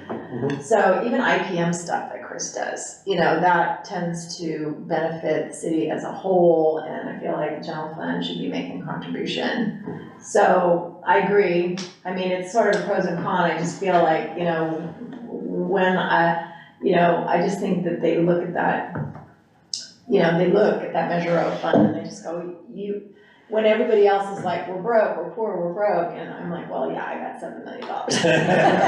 You know, it's hard to make that argument, you know, right now. Do you have any sense of what $111,000 is to the full general fund? Like what percentage of the general fund that is, Oh, no, but I mean, Yeah. it's teeny tiny. Yeah, not much. right? Yeah, no, We're it's tiny. talking less than a couple of I percent? don't know, but I would hesitate to say, but I mean, the general, I don't know how many millions that we get in the general fund every year. Yeah, I'd have to look that up, that but would be a good number that for is us to like, have. that's super tiny. And if we can keep that tiny, it's good. I think Okay. so, I think so. I mean, I want it to be something, I mean, maybe Yeah, I it's, would push for it not to go lower than 14. Yeah. I mean, this Yeah. seems really Yeah. low right now. Yeah, yeah, it does seem low, but I feel like, okay, 15%, you know, 15% of our budget is general fund, I think Yeah, that that's, is just that's so kind of a good reasonable, thing. so reasonable. Yeah. So, but yeah, I agree, it's not like I'm pushing, because once we got this once that happened, I was like, okay, you know, cause city wasn't really doing that before, like really isolating those revenues from those parcels.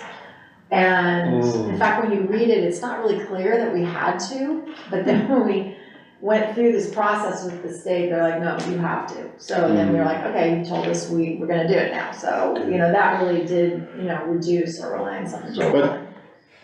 before that, it went into the general fund, right? What? Well, before it went, yeah, well, everything eventually goes into, I mean, Yeah. everything in Yeah. the wash, but Yeah, what it did do, and I'm still working on that, because some of the funds, I do want to set aside, because a lot of these ag parcels have ag wells. And then so some of the revenue would go into like a capital improvement fund. So in case an ag well blew or something, or a major repair had to happen on the ag well, because some of them have multiple ag wells, then there would be funds set aside, and I have to like beg for general fund money to replace an ag well. So So- AI says the general fund is $11.2 million. Yeah, There So you that'll go. give you perspective. AI says so, so it's gotta be true. It's So probably it's that true. 1% then? Less than. yeah, it's just about 1%, yeah. Alright, any more questions on that? That's a good number, Good less than questions. 1%. Good questions, let's try to move through. You have quite a few more slides, don't you, to go through? I do, Yeah, yeah, All and that's not saying you're going a slow, lot, because well, we're a the lot ones of that them are asking the are, these questions. are the bigger Not so many ones, and questions. then Okay. I'll go through the other ones faster. So this is just, I won't dwell on this is just mostly for the public, just to kind of do a pie chart to sort of, this is just a the visual previous of the numbers. other Yeah. slide. And then expenses, again, this is sort of, showing you the percentage of each line item. right now, you can see the capital improvements are the ongoing things, acquisitions, I don't really have any one-time, the one-time projects, again, like I said, are sort of off book, like the sign projects, the wetlands project, they don't show up here, that's why you're not seeing them. The acquisitions like Beauchamps, that will show up later when I will have to do a budget adjustment to do that, because we don't like budget for those, so the Beauchamps, which again, isn't gonna be a ton of money because state changed the rules. Now they fund 90% of the easement instead of 75%, so it's not gonna be a huge expense for us to do the Beauchamps easement, but that will show up later. Right now it's not here. So does anybody have any questions about the expenses at all? Again, this is just the visual, so you can see personnel. Personnel is 40%. Yeah, personnel is a portion, well, it's me and Chris, and then this year, it's gone up a little bit because we had one TPT and Chris Gardner was, we had a conversation, he's just like, I really could use another TPT. TPT meaning temporary part-time, so Right. somebody who comes in and, I think it's like 1,000 hours a year, and, it's like 20 hours a week or something like that. And so we did ask for that in this budget go-around and got it, because of course, again, I think the breakdown of those positions is 60% funded by Measure O, 40% general fund. And so, the expenses have gone up a bit because we got another TPT. But, that's good. Chris needs, he needs the help. So then again, this is more for the public. These are all things that you guys are very well aware of, the things that we all talk about at the meeting. So they're just the things that we're sort of working on now, things that we are working to finish or close out during this fiscal year. So I won't go through does anybody have any questions about any of these? These are all things that you all are very well aware of. So then on the fund balances, again, what we have right now is about 7.7 in the Measure O fund. Again, I don't know why we still have these fees, but we do. That's Fund 190. There's still about 425,000 in there. So I do try and chip away at that every year as much as I can to try to spend that, because I think we're obligated to spend that within a certain period of time. Development impact fees, same thing. That's if you're interested in the budget, if you ever look at our budget document, that's Fund 482. That's just the open space development impact fees, and there's about 1.7 million in there. So yeah, there's 10 million. We need to do some stuff. Yeah. Well, I know. It's But, yes, well, expensive stuff. Yeah, yeah, I've got some ideas. Well, I'm still, if Pashol ever happens. I know, Pashol it's will like- eat up almost that entire thing. Yeah. So, again, and those, still hoping about Pashol. it takes so long. It does take a long time. So, Also, actually, 100-acre wetland waiting to happen, how at Clayton. I still have to figure out what to do with the regular wetlands. Yeah. That's 400 acres. Still have to have a plan for that, For, so. I'm just trying to help you spend your money. I know, believe me, I know. Are we ever gonna talk about that?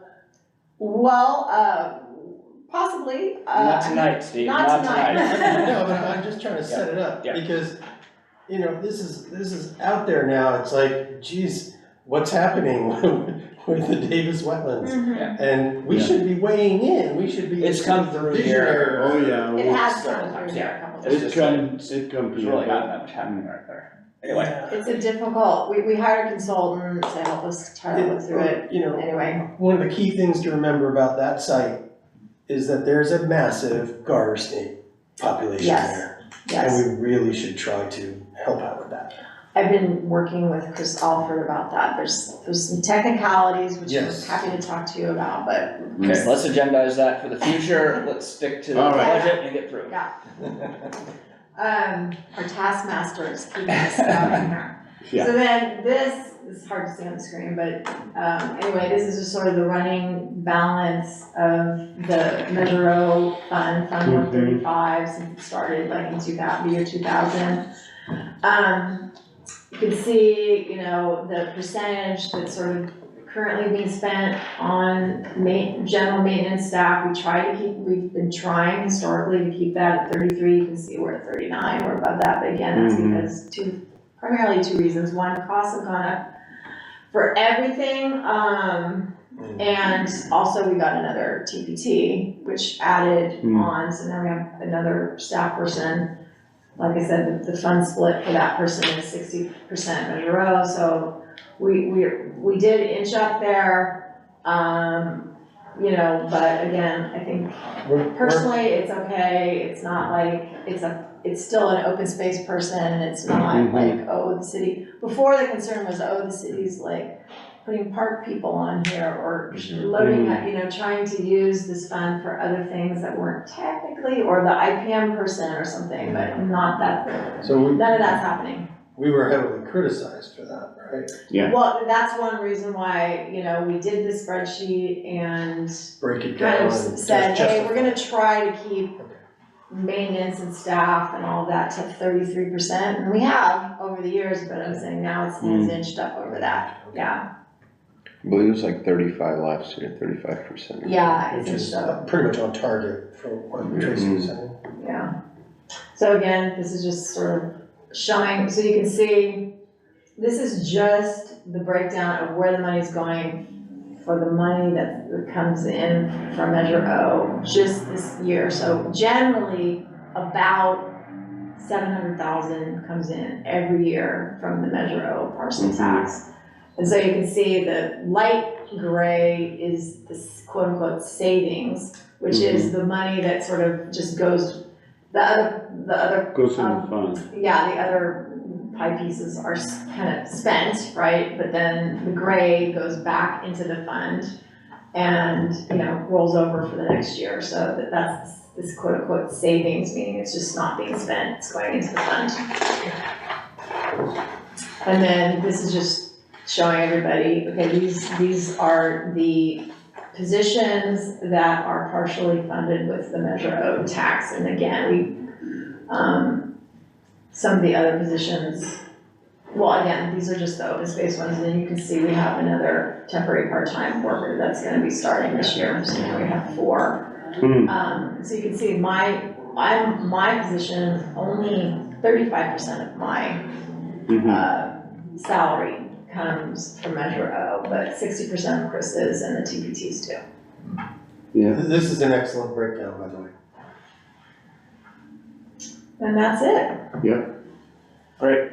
Any other- Yeah, it's been nice when she started putting these things together and really being able to see what's going on. Well, after the criticisms about that what really needed to happen was to really start breaking this stuff down to justify when someone shoots something at you, you wanna. Yeah, well, Yeah. and And you should rightly have- so, and it should, you know, it's a tax, right? It should be it should be, Transparent. transparent. And But yeah, thank you for putting that together, that's always super clear and helpful.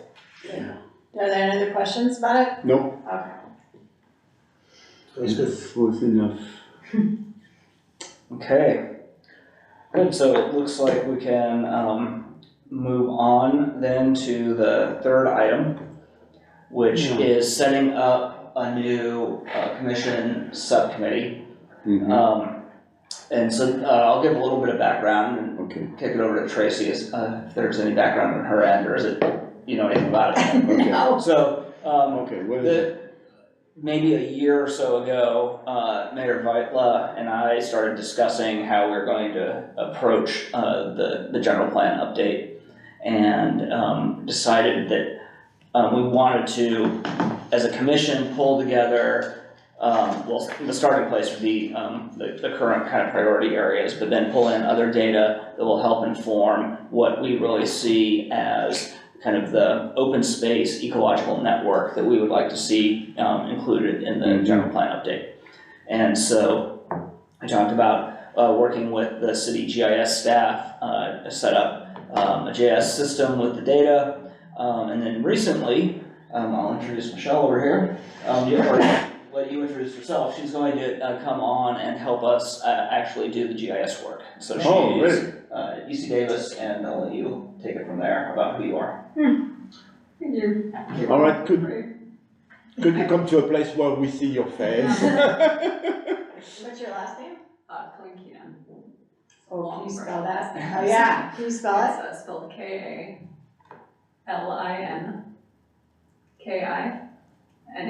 Okay. All right. I think you'll actually be guest lecturing in one of my conservation planning classes Oh, on on Wednesday. Yeah. Okay. No. Oh, good.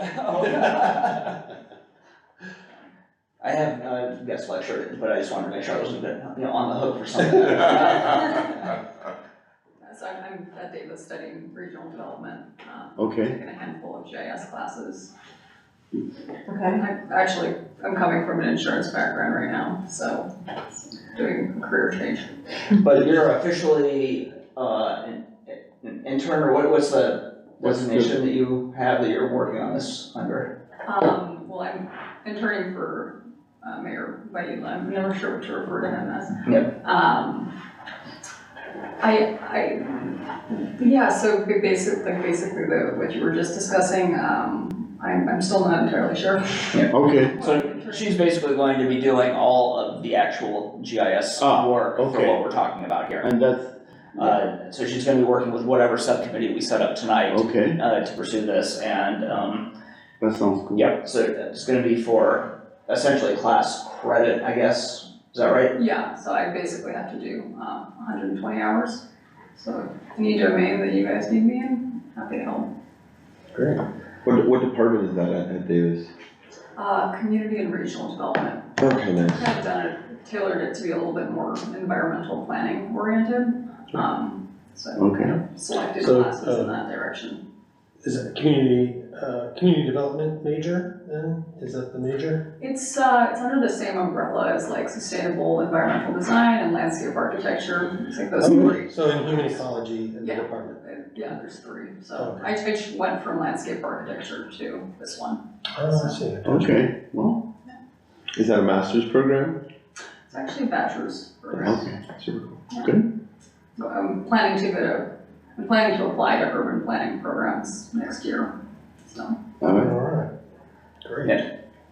She looks like she's gonna be a great asset to the commission, and so we're just figuring out what exactly needs to happen on the city's GIS side to kind of set up a workspace, an online workspace. So our task tonight is to set up a committee of up to 3 of us that wants to work on this topic. Mm-hmm. I'm kind of hoping Steve Greco might be interested, since very you interested, worked okay. on the GIS data on this for 30 or 40 years or whatever. And I gave you an extensive list of stuff to get. All right, okay. But anyway, is anyone interested in joining the subcommittee? I am. Okay. Anyone else? I would love to, but I cannot at this time. Okay. Well, one thing I am wondering is, as a subcommittee, only 3 people can meet at a given time. Am I able to submit my comments? I'm very interested in that process, but I don't think I could regularly meet. No, we can't do that, but what we'll do is we'll bring things back to here, and we will, because we can't approve anything, but as we move this thing forward, we'll certainly be reporting back and then get feedback from the commission. Anything that are making kind of permanent, we'll have to go through the full commission. Great, sounds good. So you'll certainly be involved. Mm-hmm. Okay, Any other people wanted to, yeah. no, okay.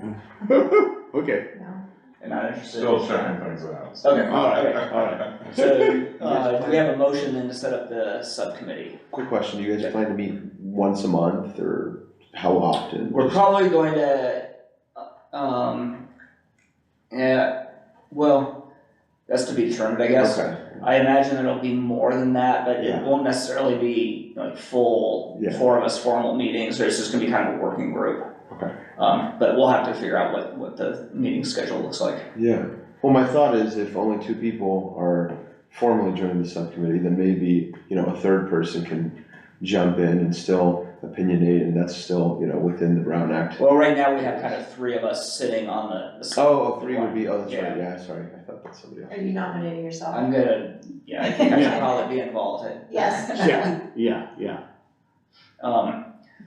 Yeah, so I think that's what it's gonna look like unless, these are the 3 that are volunteer now, but again, if you want to, jump on instead, we can figure out who makes sense. Perfect.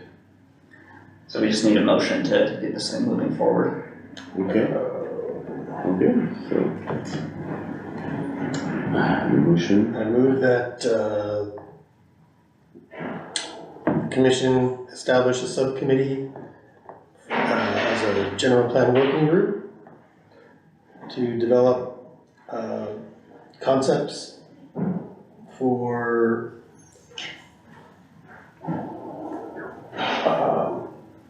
You should the, kind of stick to the city Take it to council what is directive. the wording oh. in the agenda. It's right on the screen. No, it's here. Oh. That's the, Let's work with this.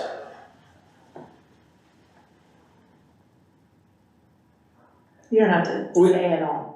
I mean, We you can have to just say, all, but that's that. we're establishing the subcommittee. That's what the The city subcommittee. council asked, To Yeah. look at peripheral parcels that are high priority for blah, blah, blah. yes. Yeah, To look at peripheral parcels that are high priority for open space and habitat conservation and agricultural easements.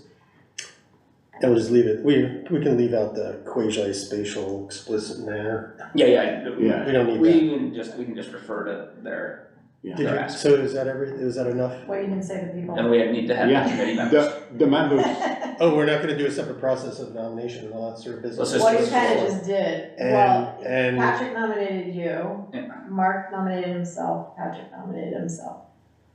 And, And somebody. Let's I- just roll it made a all into motion. one motion. so we'll just, with Patrick Huber, Steve Greco, Mark Viasair, yeah, as the committee members? that's enough. I would think. Can you read it back, to see if it makes sense? I can't remember. She'll craft it to make sense. I will, Okay. you're basically nominating the 3 of you to serve on this committee. To serve on that committee. Yeah. All right, Thank you. Do we have a second on that? okay, seconded. Any other discussion on this item? All right, all in favor, say aye. Aye. Opposed? All right, thanks everyone.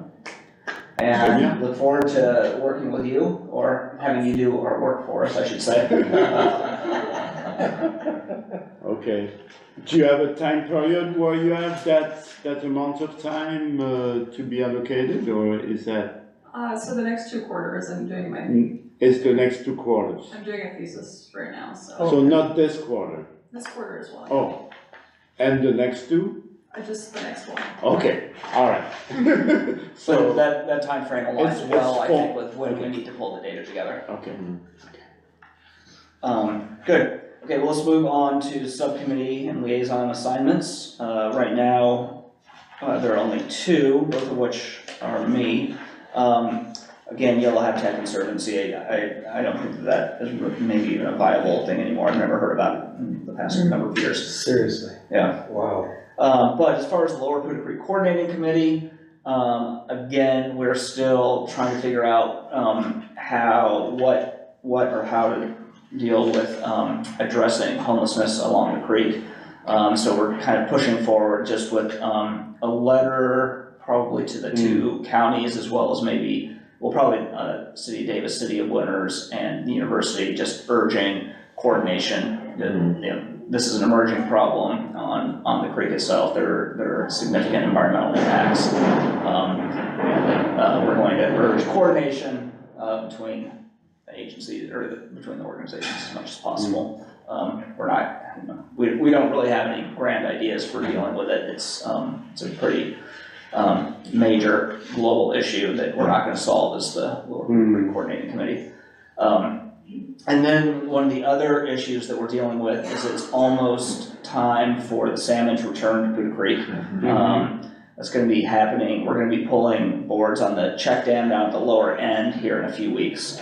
One of the issues we're looking at is the last, I don't know, maybe mile of Buda Creek before it hits the tow drain, is it's really clogged with water hyacinth, invasive and aquatic species, and we've been trying to get permits to do removal of that, to really open that channel up.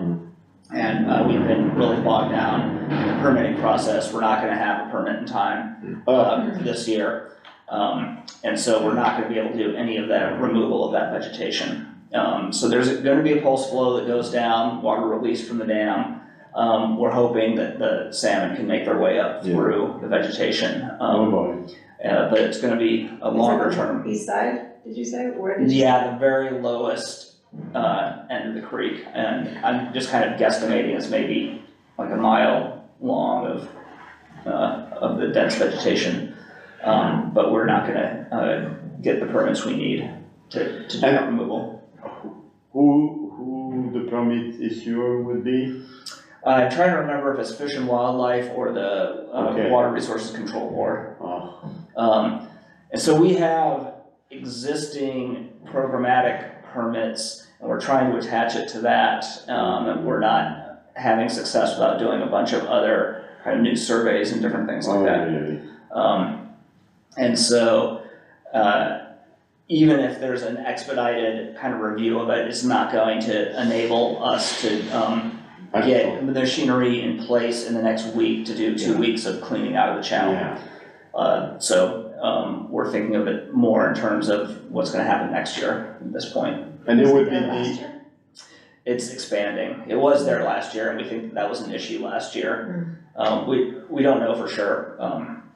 It's kind of anecdotal at this point, but it is expanding and getting worse.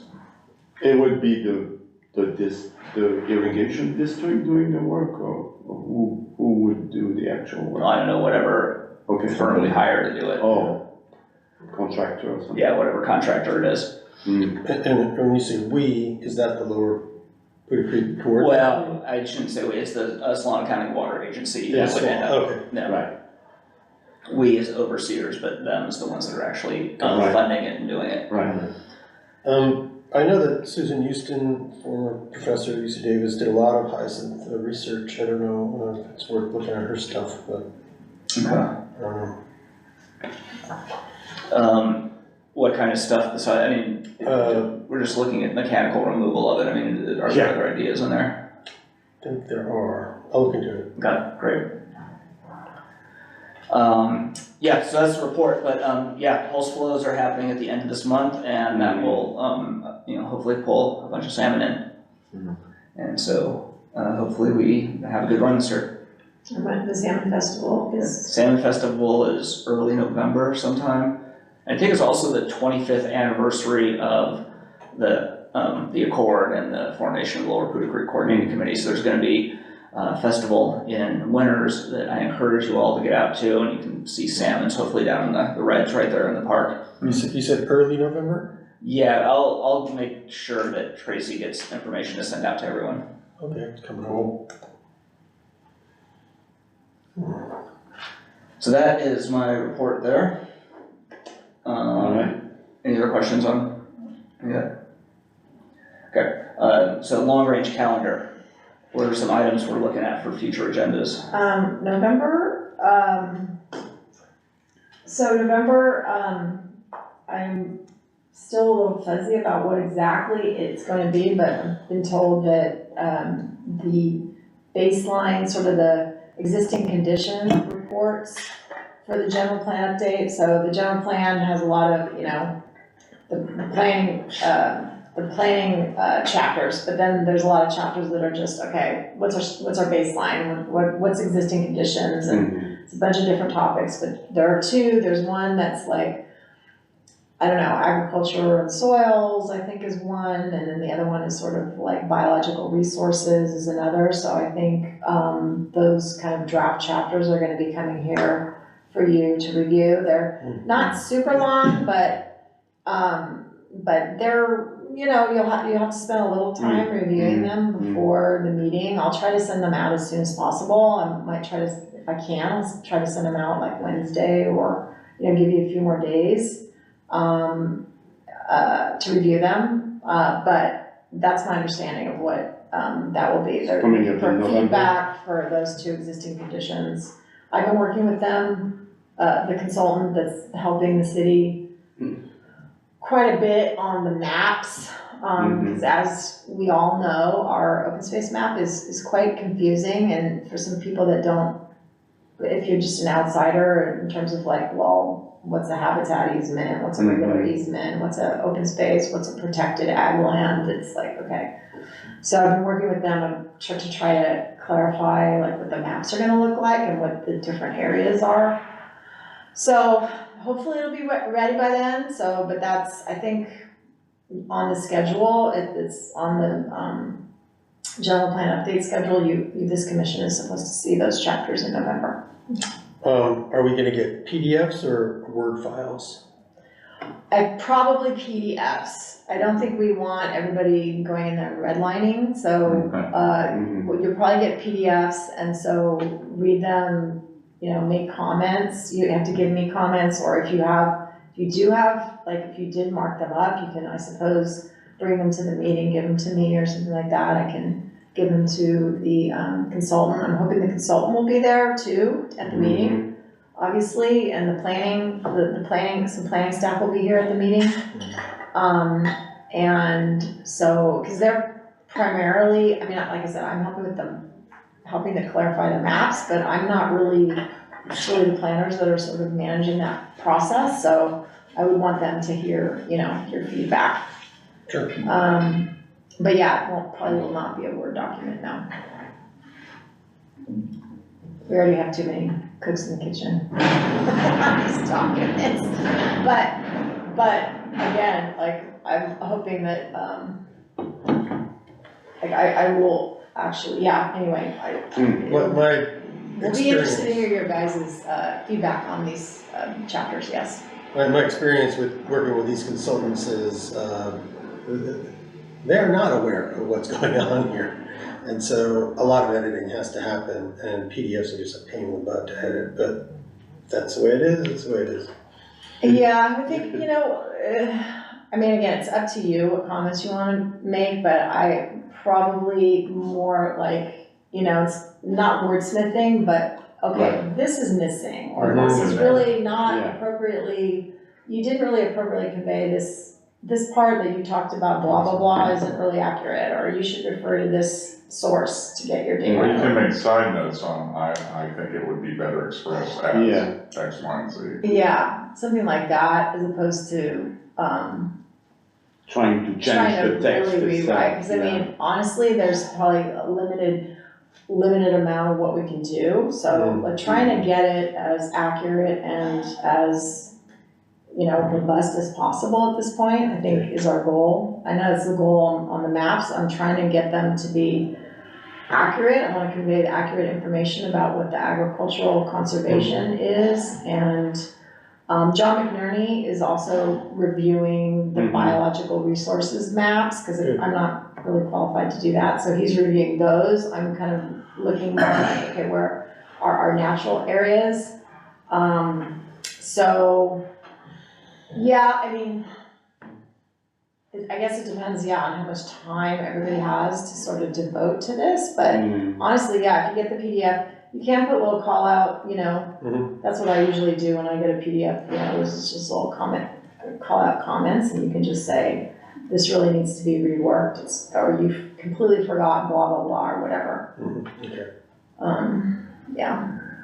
So that's November. I'm still not sure about December, if December is gonna be what the Willow Grove project, the open space and habitat features for Willow Grove. I'm not quite sure, so I'm not quite sure what December is gonna be yet, but I didn't know for sure that November you're gonna get the general plan chapters. Alright. Okay, I guess anything else, or ready to adjourn? Okay. adjourned. Alright. Thanks, everyone. Thank you. All right. How's it going? I don't think we've met. Yeah, hi, Eric. Hey, Ramiro. Yeah, nice to meet you.